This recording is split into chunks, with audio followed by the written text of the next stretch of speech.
బంగాళాఖాతంలో అల్పపీడనం కొనసాగుతుంది. దీని ప్రభావంతో ఆంధ్రప్రదేశ్లోని పలు జిల్లాలకు ఆరెంజ్, ఎల్లో, గ్రీన్ మొత్తం ఈ 3 అలర్ట్లను అయితే జారీ చేసినటువంటి పరిస్థితి అయితే ఉంది. అసలు ఎక్కడెక్కడ వర్షాలు అధికంగా కురిసే అవకాశం ఉంది? ప్రస్తుతం అంతా విశాఖ వాతావరణ కేంద్రం అధికారి జగన్నాథ్ కుమార్ గారు ఉన్నారు. సార్, హెవీ రైన్స్ అసలు కురిసే అవకాశం ఉందో? ఇప్పటికే కృష్ణా, గుంటూరు లాంటి ప్రాంతాల్లో భారీ వర్షాలు కురిసి ఎక్కడికక్కడ నీళ్లు వాటర్తో స్తంభించిపోతున్నటువంటి పరిస్థితి ఉంది.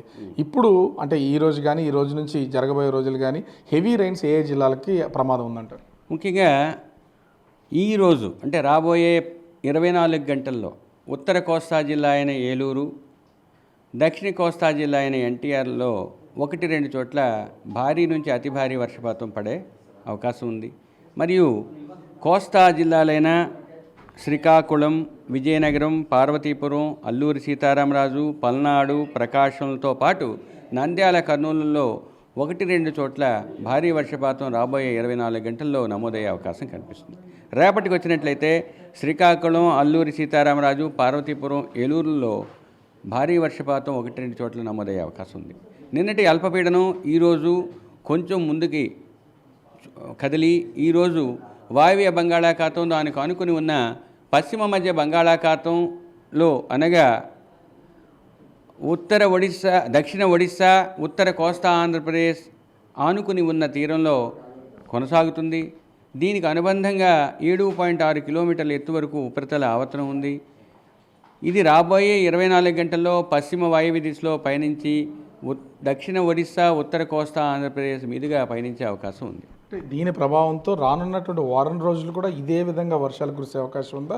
ముఖ్యంగా ఏ జిల్లాల్లో అధికమైనటువంటి, అంటే మీరు చెప్పినట్లుగా ఏలూరు, ఎన్టీఆర్ జిల్లాలకైనా ఇంకా వేరే జిల్లాలకి ఏమైనా అధిక వర్షాలు కురిసే అవకాశం? సిస్టమ్ పైకి వెళ్తుంది కాబట్టి రెయిన్ఫాల్ మామూలుగా నైరుతి ఋతుపవనంలో నైరుతి దిశలో ఉన్న ప్రాంతానికి కేంద్రీకరించే అవకాశం ఎక్కువగా ఉంది. నిన్న ఏలూరు తరువాత ఎన్టీఆర్ జిల్లాల్లో పడిన వర్షం ఈరోజు ఇంకొంచెం పైకి ఉన్న జిల్లాల్లో విస్తరించే అవకాశం ఉంది. ఈరోజు ఇందాక చెప్పుకున్నట్లుగా ఏలూరు, ఎన్టీఆర్లో భారీ నుంచి అతి భారీ, మిగతా చెప్పుకున్న జిల్లాలు ముఖ్యంగా శ్రీకాకుళం నుంచి పల్నాడు వరకు ఉన్న జిల్లాల్లో, మిగతా జిల్లాల్లో మీకు భారీ వర్షపాతం 1-2 చోట్ల నమోదయ్యే అవకాశం ఉంది. అంటే ఇప్పటికే కొన్ని వాడరేవుల్లో ప్రమాద హెచ్చరికలు జారీ చేశారు. ఇంకా పెంచడం ఏమైనా జరిగిందా లేకపోతే తగ్గించడం జరిగింది? ఎక్కడి వరకు ఉన్నాయి? ఎన్నో నెంబర్ ఉంది.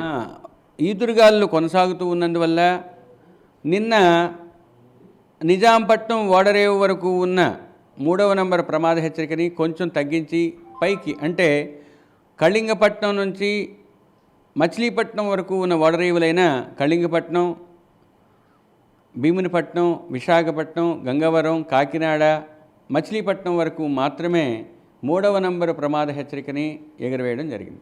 అంటే మత్స్యకారుల పొజిషన్ ఏంటి అసలు? ఇప్పటికే వాళ్ళకి ఏమైనా హెచ్చరికలు జారీ చేశారా? దీని ప్రభావం ఏమైనా ఉంటుందా? ఇంకా ఉంది. మత్స్యకారులు ఈరోజు ఉత్తర కోస్తా ఆంధ్రప్రదేశ్, యానాం మరియు దగ్గరున్న దక్షిణ కోస్తా ఆంధ్రప్రదేశ్ జిల్లాలకు ఆనుకుని ఉన్న తీరం వెంబడి, తీరం ఆవల కూడా 40 నుంచి 50 కిలోమీటర్లు, గరిష్టంగా 60 కిలోమీటర్ల వేగంతో ఈదురుగాలు వీచే అవకాశం ఈరోజు ఉంది. రేపు కోస్తా తీరం అంతటా కూడా అదే పరిస్థితి ఉంది. 3వ రోజు ఓన్లీ మళ్ళీ ఉత్తర కోస్తా ఆంధ్రప్రదేశ్ తీరం వెంబడి ఆవల కూడా అటువంటి పరిస్థితి ఉంది. 3 రోజులైతే తీరం వెంబడి ఉన్నాయి. 2 రోజులు అంటే 4వ రోజు, 5వ రోజు తీరానికి కొంచెం ఆవల అటువంటి పరిస్థితి ఉన్నందువల్ల 3 రోజులు అత్యంత అప్రమత్తంగా, మిగతా 2 రోజులు కొంచెం అప్రమత్తంగా ఉంటూ వేటకు వెళ్లకుండా ఉండాల్సిందిగా 5 రోజులు మత్స్యకారులకి హెచ్చరికలు జారీ చేశారు. ఈ 5 రోజుల వ్యవధికి సంబంధించి ముఖ్యంగా అంటే భారీ వర్షాలు కురిస్తే వరదలు సంభవించడం కానీ, బాగా ముంపుకు గురవడం కానీ ఇట్లాంటి వాతావరణం ఏ జిల్లాలకు ఉండే అవకాశం ఉంది? నిన్న మేము చెప్పుకున్నట్లుగా ఎన్టీఆర్, కృష్ణా, పాత గుంటూరు జిల్లాలైన బాపట్ల, గుంటూరు, పల్నాడు ఈ జిల్లాలకి ఫ్లాష్ ఫ్లడ్స్ ఇవ్వడం జరిగింది.